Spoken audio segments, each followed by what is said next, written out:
क्या हो रहा था? तो मैं सोया ही था बस। मैं हम्म। सोया ही था कि एकदम से मुझे ना बॉडी में बहुत ज्यादा प्रेशर फील होने लगा था एकदम से। बहुत ज्यादा प्रेशर। और फिर ये भी फील हो रहा था जैसे मेरी बॉडी से कुछ बाहर जा रही हो। हम्म। जैसे निकल रहा है मेरी बॉडी से। फिर सडनली फील होने लगा कि मतलब एकदम मैं हवा में हूँ एकदम से। और मैं ऐसा लग ही नहीं रहा था कि मैं सोया हुआ हूँ, तो मुझे लगा था मैं कुछ उड़ रहा हूँ। तो हम्म। आसमान में उड़े जा रहा हूँ। तो मुझे तो एक पल में लगा कि मैं मर तो नहीं गया क्योंकि बेड का एहसास ही नहीं हो रहा था। मुझे लगा था मैं एकदम उड़े जा रहा हूँ। तब तो नींद में था, तो मुझे इतना एहसास नहीं हुआ कि अचानक से होगा, तो कुछ समझ नहीं आया। फिर मुझे आपका याद आया, तो मैंने फिर देवी का नाम लेना शुरू किया। तो हम्म। एक दो मिनट तक फिर ऐसा चलता रहा। तो फिर वो स्टेबल हो गया फिर उसके बाद से। वो तो ऐसे हवा में क्यों होना था, मुझे वो समझ तो नहीं इस आया सूक्ष्म लेकिन। शरीर का अनुभव हो रहा था आपको। अच्छा। तो शरीर से बाहर ये आए थे आप साधना की। ये तो साधना का स्तर है ना, साधना एक लेवल पे ऊपर जाती है। तो देवी देवताएं आपको सूक्ष्म शरीर का अनुभव कराती है, जिससे कि आपको एहसास हो जाए कि आप शरीर नहीं है, आत्मा है। और आत्मा शाश्वत है, अनंत है और अविनाशी है, जो कभी भी नष्ट नहीं होता, वो तत्व है।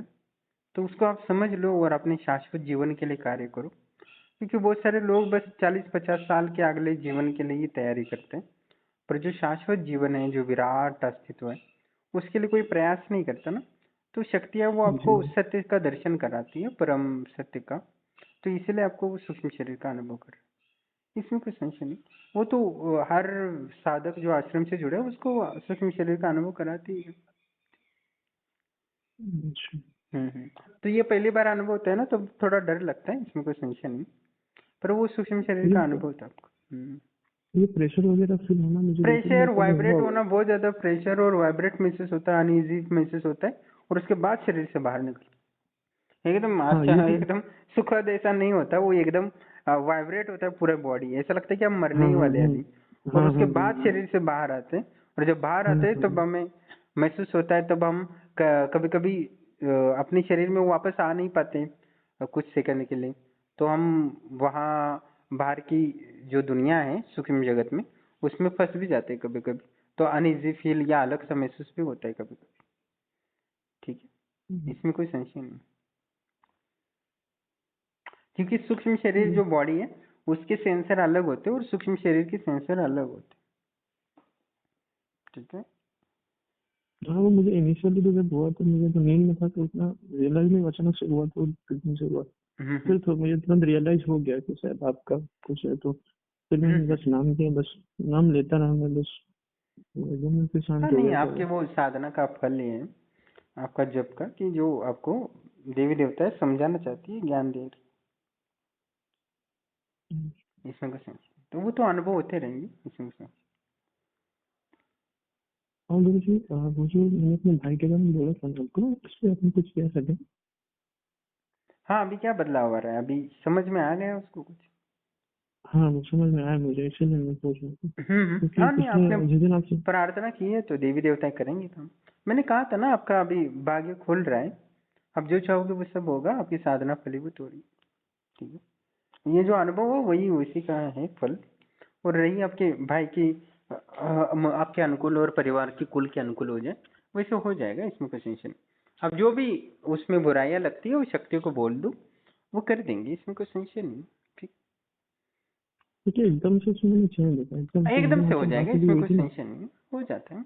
मैंने जो कितने सारे पति थे जो अपनी पत्नियों को मारते थे, शराब पीते थे, गाली गलौज, उनको ठीक किया। कितने बेटे थे जो पढ़ाई लिखाई नहीं करते थे, तो उनकी शक्तियों ने ठीक किया मानसिकता। हाँ, मैं पढ़ना भी शुरू किया, लेकिन पढ़ते हुए भी दिखता हूँ, मम्मी को भी और दीदी सबको ब्लॉक कर रखा वो था आपके शुरू से प्रति और एकदम। माँ के प्रति सम्मान भी बढ़ गया है हाँ, उनके वो हृदय में। फिर बढ़ गया। हाँ, वो फिर सॉरी भी बोल रहा था मम्मी को, दीदी हम्म। सबको अनब्लॉक भी किया था, सॉरी भी बोल रहा था वो। हाँ, तो वो ये हो गया, तो वो आपके साधना का फल ही है। ठीक है, बस आप निरंतर जब साधना करते रहो, आप जो चाहते हो वो सब शक्तियों को बताया करो, वो सब हो जाएगा। ठीक है। जी। और मुझे कुछ ना मतलब एक पिछले एक मैं बोलना चाह रहा था, तो पिछले एक महीने से क्या हो रहा है, जो मेरा पेट के जैसे नीचे का पोर्शन होता है ना, पेल्विक एरिया, हम्म। वहाँ कुछ दर्द सा फील होता है। वो दर्द सा फील होता है और थोड़ा ऐसा लगेगा कि अंदर से कुछ मूवमेंट जैसा हो रहा है। कभी मूवमेंट फील होती है, कभी टेंशन फील होता है, और ऐसे लगे कुछ चल रहा है। मतलब जो पेट होता है ना, पेट की जस्ट खत्म जहाँ होती है, खत्म होने के जस्ट जो स्टार्ट होती है ना, वहाँ इस एरिया में होता है। ठीक है, कोई बात नहीं।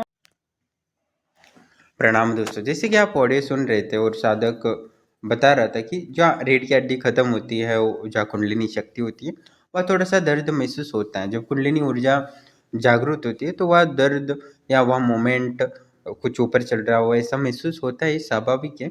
और कुंडलिनी शक्ति जब जागृत होती है तो सूक्ष्म शरीर का विकास भी हुआ होता है।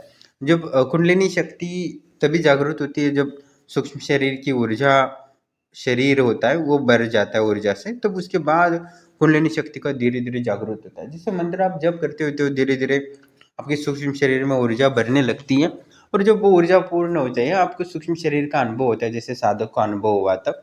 और उसके बाद निश्चित ही आपके जो कुंडलिनी शक्ति है वो जागृत होने लगती है, तो उसका मोमेंट आपको दर्द वगैरह थोड़ा थोड़ा महसूस होता है, इसमें कोई संशय नहीं है।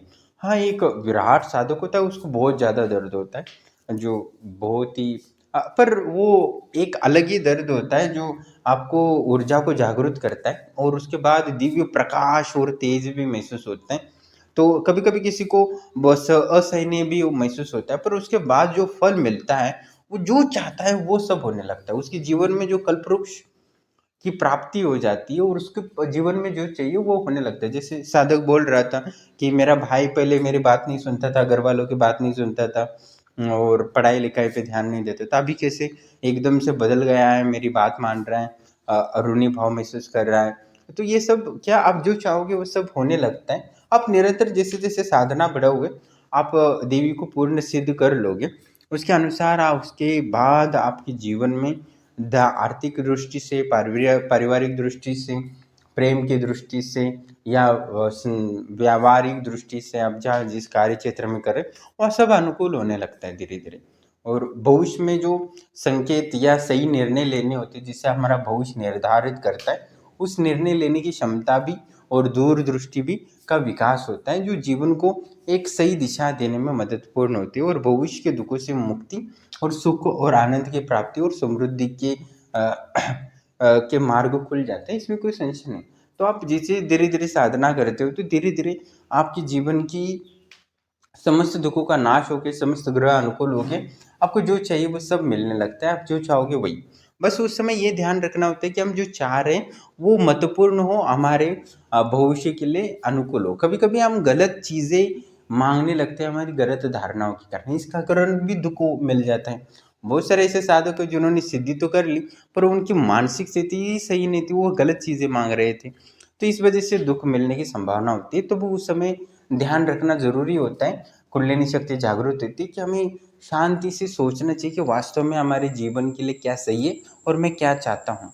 क्योंकि बहुत सारे लोगों को यही पता नहीं होता कि वो जीवन में चाहते क्या है, वास्तव में उनके लिए क्या सही है और क्या नहीं। तो ये सही से समझ के उसके बाद आप शक्तियों से जो मांगोगे निश्चित ही आपके जीवन को समृद्धि और सफलता दिलाएगा, और निश्चित ही आपको सफलता का एक सुकून एहसास होगा। और हमें शक्तियों को निरंतर जैसे जैसे मंत्र जप करेंगे तो स्वयं ही आपकी कुंडलिनी शक्ति जागृत होगी, आपको कुछ और करने की ज़रूरत नहीं है, क्योंकि आश्रम की शक्तियाँ स्वयं ही सब कुछ कर देती है। और आपको आगे जितना बढ़ाया जा सकता है आध्यात्मिक भौतिक, उतना आपको निश्चित रूप से आगे बढ़ाया जाता है, इसमें कोई संशय नहीं है।